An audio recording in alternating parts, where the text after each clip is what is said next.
ভারতীয় রক্ত এখন বিএনপি নামক দলটির উপরে ভর করেছে। সেই জন্য তারা গণ অভ্যুত্থান থেকে গড়ে ওঠা জাতীয় নাগরিক পার্টি শাপলাকলি প্রতীকে ভোট দেওয়ার কারণে আমাদের সম্মানিত বোনকে যেভাবে তারা দর্শন করলো, গণদর্শন, এটা বাংলাদেশে ইতিহাসে একটি নজিরবিহীন ঘটনা হয়ে থাকলো। কেন তারা করেছে? এই ইলেকশনে মা এবং বোনেরা সবাই এগিয়ে এসে দাঁড়িপাল্লা শাপলাকলিতে ভোট দিয়েছিলেন। তারা জালেমের জুলুমতন্ত্রের বিরুদ্ধে দাঁড়িয়েছিলেন। যদি এটা অন্যায় হয়, এবং আমরা বিভিন্ন জায়গায় দেখেছি আমাদের অনেক ভাইকে খুন করা হচ্ছে, বাড়িঘর হামলা এবং মামলার মধ্য দিয়ে তাদেরকে নিয়ে যাওয়া হচ্ছে।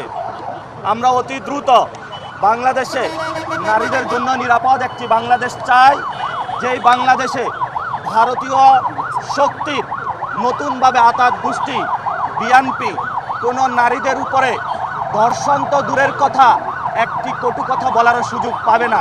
এই জন্য বাংলাদেশের জনগণকে নতুনভাবে লড়াইয়ের আমরা আহ্বান জানাচ্ছি।